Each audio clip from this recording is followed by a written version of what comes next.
for joining me today. We really appreciate your time. Officially welcome, Fikile Zwane. How are you feeling today? Hi, Santa. Thank you very much for the invite, and I'm feeling very awesome. Love awesome. So here at the Social Impact Conversation podcast, we always love relating how you feel with one of our rainbow colors. So with these colors, what color would you say really reflects how you are feeling? I would say the yellow. Yellow. Right, let's quickly check what the yellow says. Right, so if we go to yellow, yellow speaks more about vision and hope. Right, and then for change makers, it says yellow reflects hope, clarity, and belief in a better future, seeing possibility where others see problems, inspiring communities to believe in change, and leading with optimism and purpose. And you believe that change grows where hope is protected and shared. Definitely how I'm feeling today. Absolutely love that. So with that being said, obviously before we have this important conversation we're going to have, let us know who Fikile Zwane is. Just tell our viewers who you are. Fikile Zwane is a divorced mom. I have 3 babies, and I'm from Dobsinville Extension 3.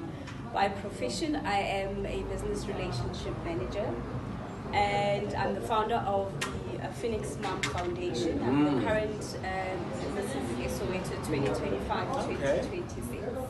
Lovely. Yes, and I'm also I changed from motivational speaker. I switched the word to inspirational speaker. Love that. Right, that is amazing. And okay, obviously now we find who you are, right? A mom of 3. I wouldn't ever think that, but it is what it is. So also, obviously the conversations we're having here are obviously about social impact that is happening. Why did you choose the work that you're choosing? I mean, you are an inspirational speaker. You are also a business manager, a business relationships manager. So why choose the work, the social work that you do? So Ntlantla, I saw a gap within our communities, Sure. and I saw promises not being delivered. Mm-hmm. I saw mental health issues. I saw lack in terms of financial literacy in the entrepreneurship space. Nice. And I saw a lot of social economic issues that are not being addressed, and I thought I might try to fill up this gap and assist where I can. Love that. Okay, so that's how then the Phoenix Mom Foundation was then birthed. Give us an overview of what the Phoenix Mom Foundation does. So the Phoenix Mom Foundation is structured in different layers. Okay.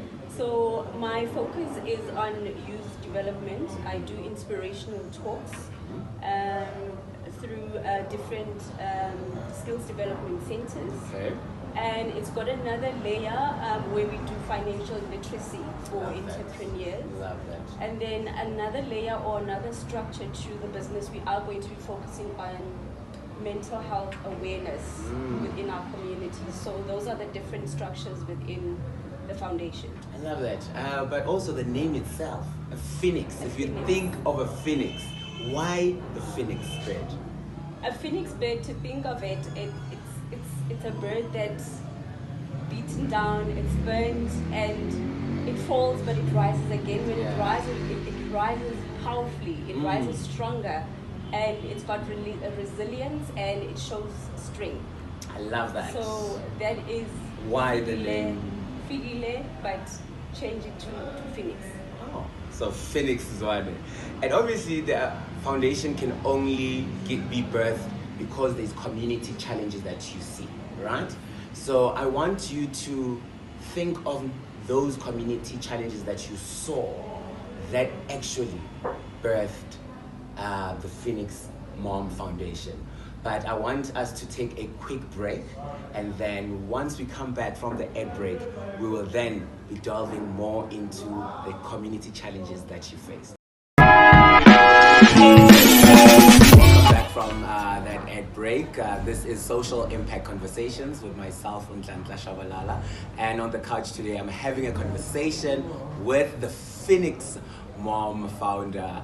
That is Fikile Zwane. Right, so before obviously the break, we spoke about what were some of the community challenges that you saw before you then said, you know what, I'm bridging this gap through the Phoenix Mom Foundation. So what I saw within our communities, what we are struggling with is gender-based violence, crime, and mental health issues. Sure. So mental health issues is things that we go through as humans that will lead to anger, frustration, and it also builds up to GBV. Yeah. So it all begins with mental health issues, and then it builds up, and then it's crime because someone is not working, and they're trying to find ways to make money, and then crime happens. So those are the gaps that I saw within our communities, and I thought something should be done to help our communities. Sure. I love that. When you speak about mental health, it seems like that is actually the core. Exactly. The core reason. And then from mental health, that's where these other, infants start being born, like the GBV, the anger, the frustrations. So would you say, when we're trying now to obviously align it with the Sustainable Development Goals that were based by the UN, you cover things like SDG 3, which speaks about good health and well-being. Correct. Right? And you spoke about financial literacy, which also then falls under SDG 4, which is quality education. Yes. But with that also, I love that you are saying the different layers. It also goes to SDG 8, which speaks about decent work and economic growth. Why do you think these sustainable development goals are really important for a better community or a better country? So based on the layers that I have mentioned and the gaps that I saw, so starting from the bottom, the core, like you've mentioned, mental health issues, when that is dealt with, we are eliminating GBV, we are eliminating crime, we're working together to eliminate that. Sure. From there on, we are able to build sustainable businesses to grow and make the economic system a better environment for everyone. I love that. And obviously, once we have a better community, once people obviously are able to enrich themselves, it means we then see less crime, we then see less inequality as well. 100%, because we've dealt now with the core issues, which is mental health, and it also begins down in the foundation phase, because there's bullying. Yes. And it goes to high school, there's more bullying there, and it all starts there. So my primary focus is to basically start with that and build up to the other layers or structures. How important is it to actually start from the foundation phase? Because sometimes, yes, we grow up and we become adults who have childhood traumas, who have anger. So why is it important to start it at the foundation phase with primary school children, even not primary school, ECD? How important is that? It is important to educate our children that we need to accept ourselves the way we are. Yeah. And we should not to listen to the outside noise, any negativity that is said or being done about you or anyone else. We need to learn to block that out, and we need to stand up for ourselves as individuals. So we need to teach them from a young age. Believe in yourself. Know who Fikile is or know who Nhlanhla is. If you know that, it is not quite simple for someone to bully you, because you'll be laying boundaries to say, I am Nhlanhla, this is who I am, and if you've set boundaries, nobody's gonna take advantage of you because you've set that boundary already. Yeah, set those boundaries. It's quite very, very important. And one thing that just popped up now, I see obviously you are the current Mrs. Soweto. A lot of people always perceive pageantry as people who just think they are beautiful. But I've seen with experience that, lately pageantry has evolved. It's more about empowerment. It's more about sustainability. What would you say this, this wearing the sash, how has that helped you actually advocate more for what the Phoenix Mom Foundation does? So, beauty pageantry, or this platform, Yes. particularly Mrs. Soweto, is a platform that I saw that will create visibility for the vision that I have. Lovely. And the Phoenix Mom Foundation is another layer that's bringing structure to all of this. So beauty pageantry is not just about being beautiful, it's about transforming lives and teaching women as well to rediscover their true purpose. What do you want to do, and what do you want to discover about yourself? What change are you going to bring about in your life, in your family, or within the community? Love that. So as we are there, I want us to share some of the success stories, that you as the Phoenix Mom Foundation have actually experienced, or maybe are also in the journey of experiencing. So the Phoenix Mom Foundation is a newly found organization. Okay. So however, we have worked with the Mrs. Soweto Foundation as the current reigning queen. Yeah. So the success stories that I've worked on is when I visited an EDC center in Doornkop, known as State Park. Okay. So it's a struggling EDC center, and the principal was struggling to get finance and all of that. So what I did was I was able to help them to apply for funding for the current financial year of 2026. Sure. So that is one of the most successful story that touched me. Nice.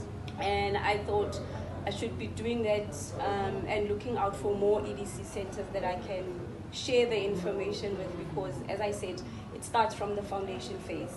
I love that. That is what these social impact conversations are about. Now, if you're an ECD out there, you're now seeing this episode, you know that there is Fikile Zwane who is saying she's there to assist you, if you are currently struggling. I love that. Obviously now you spoke funding, you spoke possibility. Obviously, I always say that the work that we do is we work for the government, or we work hand in hand with the government. But what is your experience working with government, or what is your experience with accessing government, especially in terms of funding as well as their support? At this point, it's really difficult to work with the government, particularly the Department of Social Development. I've reached out to them since last year. Sure. And they just shut you out and tell you, no, we are not going to be assisting you because of X, Y, and Z. However, they're not saying to you, at least you're trying, and we see the important thing that you want to do for your community. Sure. We will be looking into what you are trying to do, and in future, we will try and assist you. So at least if they can give us hope and show us the correct doors to knock on. Sure. If they are not the right people, can they lead us into the right direction? Because we are facing so many issues. Yeah. We do not know who to go to for assistance, if not them. True. I love that. So there's a lot of red tapes, especially for organizations on the ground. Transparency. I love that. I think we need to actually have someone from the social development so that they can be able to maybe educate us as NPOs on the ground on what are the requirements.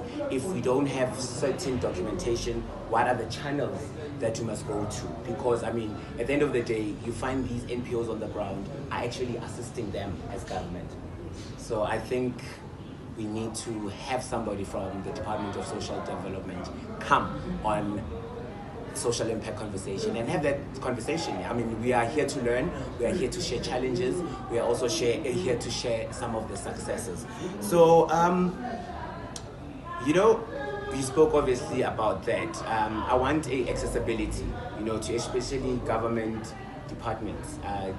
Policy, I had a guest yesterday, Mama Mafate, saying that the policy is beautiful and great, However, between the policy and the NPO, in between, there is a lot of barriers. So I think that is a conversation that we definitely need to look into. And then let's just talk about some of the mistakes, that you have done as a founder of Phoenix Mom, and some of the lessons that you've learned with this journey of the Phoenix Mom Foundation. As I mentioned, that it's a newly found organization. Sure. It's just been registered now in Jan. Okay. So we haven't really experienced any negative issues or any stumbling block, except for the accessibility. The accessibility to the Department of Social Development. Sure. We do have all the documents that's required to Sure. apply for funding or assistance in any way. However, we are just struggling to reaching them in their parts. Okay. Sure. Wow. Because what I'm taking from this is, you are motivated to do good, to change the community's landscape. But, that dream gets to be shattered before actually working. You know what I mean? So I think, I'm sure there's a lot of our viewers now who are saying, I want to start an organization, I want to make a difference in my community. But if Usis Fikile is saying, hey, the red tapes are too much, what would you motivate and tell that young change maker? What advice would you give them? Okay, what I would say is that the Department of Social Development is not the only door that we can go to. Sure. There's so many other doors, there's so many other organizations that we can work hand in hand and collaborate with. The most important thing when you have an NPO or NGO is visibility. So just make sure that the community knows who you are, not only your community, but the broader communities. Yes. They know who you are, and what you stand for. Sure. When you are visible, people are likely to assist you. People are likely to collaborate with you. So visibility in this organized environment is really important. Yeah, collaboration is also very important. Nice. So young change makers out there, visibility will definitely lead and open more doors for you. We're just going to then take just the last short break, and then after here we're just going to speak obviously about your vision for the future and where people can be able to find the Phoenix Mom, and also let's talk about the importance of resilience and ethical leadership within the NPO.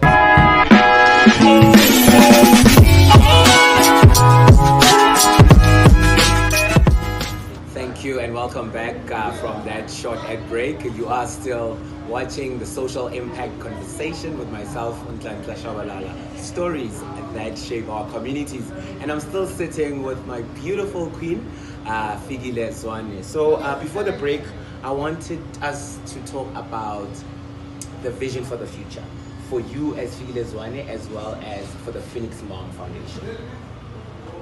So the vision for my foundation is to build sustainable impact. Sure. I want to make sure that closer to the time I say I am done. Yes. I've seen impact, I've seen change, and I have empowered and I've shared a lot of information in terms of business and education. Nice. So that is my vision. I'm planning to equip people and bring sustainable change. That is both for Fikile Zwane and the Phoenix Mom. I love that. But also obviously within the space that we are in, resilience is I think is key. I always say that the work that we do is not hard work, but it is hard work. And if you're not called for it, I think halfway you will just give up. So how important is it for people in the space to have resilience, and what does ethical leadership play in this space that we are in? Beautiful question. I love that, especially the ethical part. Yeah. So in this space that I'm in, it all starts about being authentic. Yeah. So be genuine about what you want to do for people. If you do not love what you do, you are going to struggle in so many ways, because there are so many stumbling blocks in this industry, and there's so many things that will tire you. There's so many things that will discourage you. So if you're not authentic, and if you do not know where to go, if you do not know, if I'm not going to Department of Social Development, where else am I going? You are going to face a stumbling block, and you are going to give up. That's why I mentioned that visibility is very important. Make yourself known that I'm here to do X, Y, and Z. Be involved in other organizations as well, volunteer and help out. So that is how you will move forward. And working ethically is really important, because it starts with you as an individual. That's why I said be authentic. If you are authentic, you are more likely to do things the right way. I always say to my children, always do the right thing. Even if people are not watching. The little things will catch up with you, and then when it does, you will not find a place to hide. So always do the right thing and be honest, because in the business world or in the organization that we are in, when you want to apply for certain things, if you're not transparent, you will not get to where you want to be. I think that is very, very powerful. I think that is so powerful. Authenticity. It starts with you. If you are authentic with thyself, it means that you are bound to do things the right way. That is so powerful. It will come naturally, because you are being real about what you want to do. And yeah, how can our viewers actually then get involved? How can they support you, since obviously it's still a fairly new organization? And yeah, where can people find you?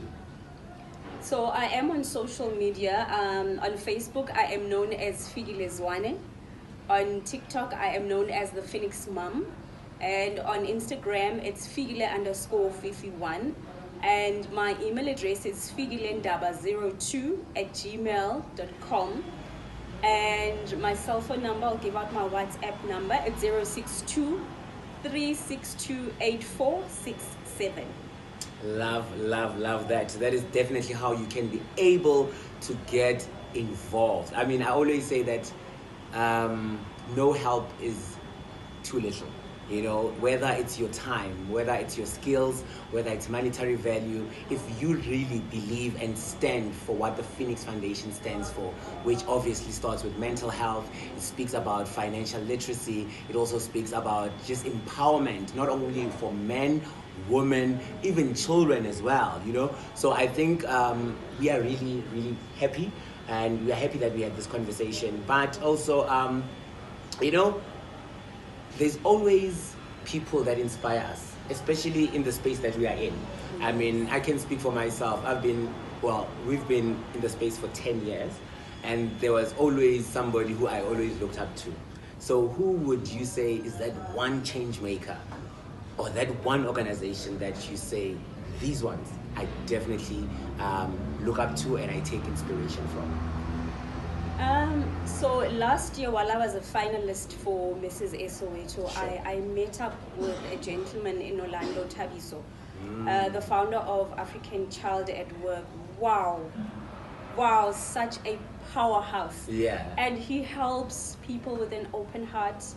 He's genuine. Yes. He's really, really genuine, and he will hold your hand if you do not know anything. He's very kind. So he inspires me a lot. And I'm learning a lot from him. I'm so glad you said it, because we actually were sitting with him on the couch the other day. So yeah, social impact conversations, we are definitely doing something right. And obviously, just any final words from your side before we then wrap up and close the show. To everyone who's watching, as I said, be authentic, stay resilient, and know who you are, and never be afraid or shy away from your dreams. If you do not start now, you will never ever start. Start with what you have and where you are. And remember, Nobody is going to listen to your sad story until you change that sad story to a successful story that will bring change. Thank you. I love that. Wow. Every show I remain inspired. It actually refills why I'm doing the work that I do. So before we wrap up, just in one word, what or how would you define social impact? It can be one word or even just one sentence. Social impact, I would say empowerment. Dan, you heard it here. Social impact in one word means empowerment. So if you are able to empower the next person, it actually ties in with my Mama Fata saying that just change one life a day, then you would have done enough. This is a social impact conversations with myself, Nhlanhla Shabalala. Umfana kamshemu, lonake idonga lamavuso. So make sure that you subscribe, you like, and you share. Till we meet again on the next episode, we are out. This is Social Impact Conversations, stories that shape our communities.